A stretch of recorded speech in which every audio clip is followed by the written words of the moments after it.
নমস্কার বন্ধুরা, welcome to ঘরোয়া পাকশালা। আজকে এসেছি একটা নতুন রেসিপি নিয়ে। আজকের রেসিপি এগ চিকেন চাউমিন। আসুন তাহলে দেখে নিই।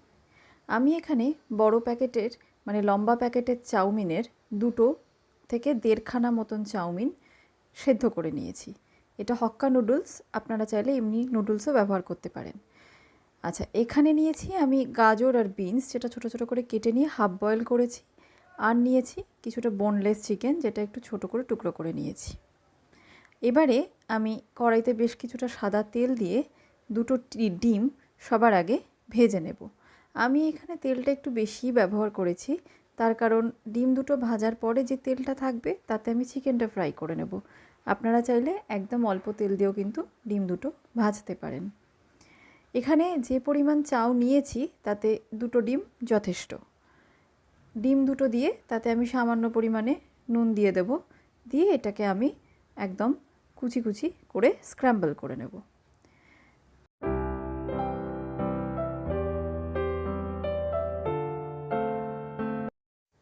নুনটা খুব একটা বেশি কিন্তু ব্যবহার করব না। চাউমিন বানানোর ক্ষেত্রে চাউ সেদ্ধ করাটা একটা খুব গুরুত্বপূর্ণ বিষয়। চাউটা যত ঝরঝরে করে সেদ্ধ হবে চাউমিন তত ভালো হবে।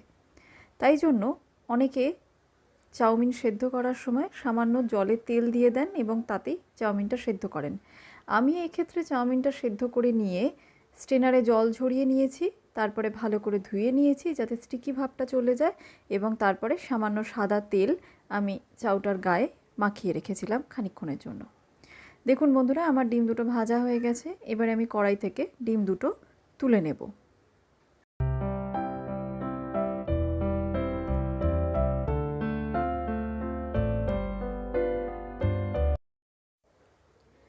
কড়াইতে যে তেলটুকু আছে তাতেই আমি চিকেনের টুকরোগুলো দিয়ে দেব আর সামান্য নুন দিয়ে দেব। ডিমটা ভাজা হয়েছে বলে তেলটা একটু ফেনা আছে, এতে কোনো অসুবিধের হবে না।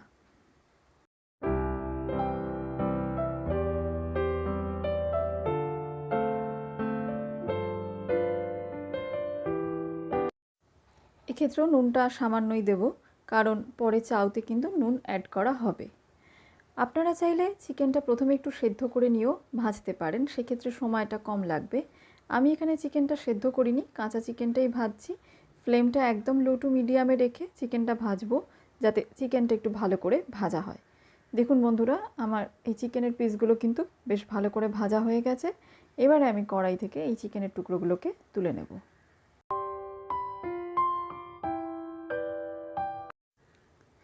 চাউ তৈরি করার জন্য বড় কড়াই বা বড় লোহার তাওয়া, যেগুলো আমরা রাস্তাঘাটে দেখতে পাই, সেটা অবশ্যই আইডিয়াল। কিন্তু বাড়িতে যদি সেরকম কোনো বাসন না থাকে, সেক্ষেত্রে এরকম আমাদের সাধারণ কড়াইতেও কিন্তু খুব সুন্দরভাবেই চাউ বানানো যায়। কড়াইতে আর একটু সাদা তেল আমি দিয়ে গরম করে নিয়েছি ভালো করে। এবারে একটা পেঁয়াজ, যেটা একটু মিডিয়াম সাইজের এবং আমি একটু বড় করেই কেটে নিয়েছি, সেটা এর মধ্যে দিয়ে দেব। পেঁয়াজগুলো ভাজতে ভাজতেই আমি তার মধ্যে দিয়ে দেব অর্ধেক সেদ্ধ করে নেওয়া গাজর এবং বিনসের কুচিগুলো। আপনারা সবজির মধ্যে বেল পেপার, ক্যাপসিকাম, বাঁধাকপির পাতা, আপনাদের ইচ্ছে মতন যে কোনো সবজি ব্যবহার করতে পারেন। সেক্ষেত্রে বেল পেপার, ক্যাপসিকাম ওগুলো ভাপিয়ে নেবার প্রয়োজন নেই। বাঁধাকপিটা চাইলে একটু ভাপিয়ে নিতে পারেন। চাইলে কোনো সবজি না ভাপিয়ে একদম ডিরেক্ট আপনারা কড়াইতে ভেজে নিতে পারেন। আমি একটু ভাপিয়ে নিয়েছি যাতে একটু তাড়াতাড়ি হয়ে যায়। দেখুন বন্ধুরা, পেঁয়াজ, গাজর, বিনস এগুলো কিন্তু আমার ভালোভাবে ভাজা হয়ে গেছে। এক্ষেত্রেও ভাজাটা আমি মিডিয়াম আঁচেই করব, যাতে সবজিগুলো এবং পেঁয়াজগুলো পুড়ে না যায়। এবার আমি দিয়ে দেব 2টো কুচনো কাঁচা লঙ্কা, দিয়ে ভালো করে কিন্তু একটু ভেজে নেব। এবার দিয়ে দেব আমার সেদ্ধ করে নেওয়া চাউটা। দেখুন বন্ধুরা, আমার কিন্তু চাউটা স্টিকি ভাবটা নেই, তার কারণ আমি এটা সেদ্ধ করে নেওয়ার পরে ভালো করে কলের তলা ধরে ধুয়ে নিয়েছি। যদি সেদ্ধ করা অবস্থায় চাউটা আমরা রেখে দিই, সেক্ষেত্রে চাউয়ের নুডলসগুলো একটা আর একটার সাথে জুড়ে যায় এবং রান্না করার সময় সেটা একদমই কিন্তু ভালো হয় না এবং খেতেও সেটা ভালো লাগে না। তাই চাউ সেদ্ধ করার পর অবশ্যই ধুয়ে নেবেন আর একটু সাদা তেল মাখিয়ে রাখবেন। ব্যাস, এবার আমি সমস্ত উপকরণগুলো একটু ভালো করে নিচ থেকে ওপরে করে মিশিয়ে নেব।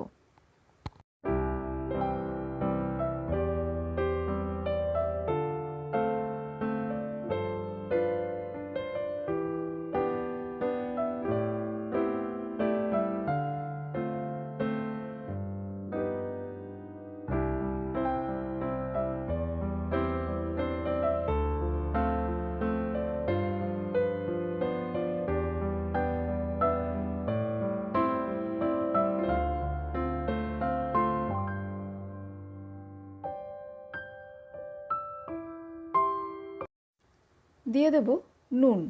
নুনটা আন্দাজ মতন দিতে হবে, তার কারণ আমি ডিম এবং চিকেনটা ভাজার সময় কিন্তু নুন দিয়েছিলাম।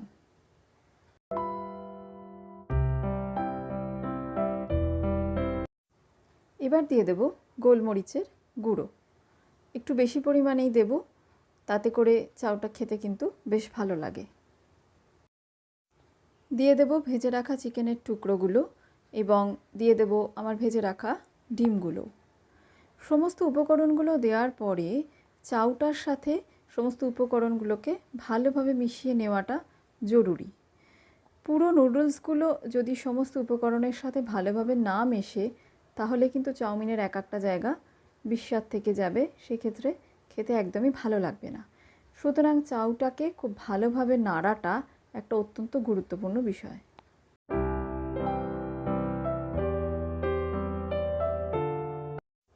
চাউ আমরা বাড়িতে অনেক রকমভাবেই বানিয়ে থাকি। কেউ হলুদ দিয়ে একটু বাদাম দিয়ে চাউ করতেও ভালোবাসেন, সেক্ষেত্রেও কিন্তু চাউয়ের একটা অন্য রকমের স্বাদ হয়। একবার এইভাবেও বানিয়ে দেখবেন, এই রকমভাবে চাউমিন বানালেও কিন্তু একদম দোকানের মতনই খেতে হয়। বাড়ির বাচ্চাদের আবদারও কিন্তু খুব সহজেই মেটানো যায়। আর এটা কিন্তু অনেক রকমের ভেজিটেবলস এতে অ্যাড করা হয় বলে এটা কিন্তু শরীরের জন্য অত্যন্ত ভালো।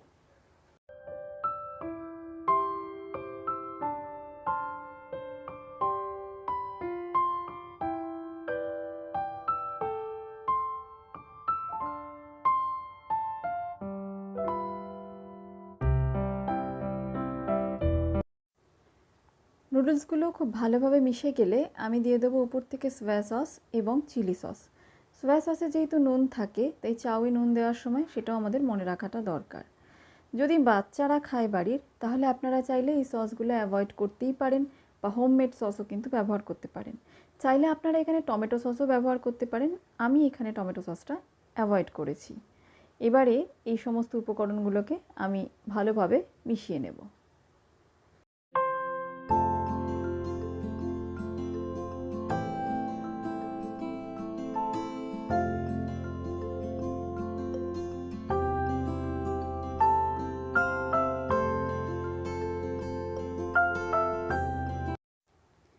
চাউ বানানোর ক্ষেত্রে অনেকেই চাউমিন মশলা ব্যবহার করেন, তবে একবার এইভাবে বানিয়ে দেখবেন, চাউমিন মশলার দরকার সত্যিই পড়বে না। আপনারা চাইলে এতে ছোট ছোট চিংড়ি মাছও কিন্তু অ্যাড করতে পারেন। দেখুন বন্ধুরা, আমার এগ চিকেন চাউমিন পুরো রেডি হয়ে গেছে। একবার অবশ্যই বাড়িতে আপনারা ট্রাই করবেন, কেমন লাগলো আমাকে অবশ্যই কমেন্ট বক্সে জানাবেন। এইভাবে একবার বানিয়ে দেখবেন, দোকানের চাউ সত্যি আর খেতে ইচ্ছে করবে না। নতুন নতুন ভিডিও পেতে চ্যানেলটিকে অবশ্যই সাবস্ক্রাইব করবেন আর লাইক করে শেয়ার করে আমার পাশে থাকবেন। ভালো থাকবেন, সুস্থ থাকবেন। ফিরে আসবো আবার নতুন ভিডিও নিয়ে, নতুন পর্বে। ধন্যবাদ।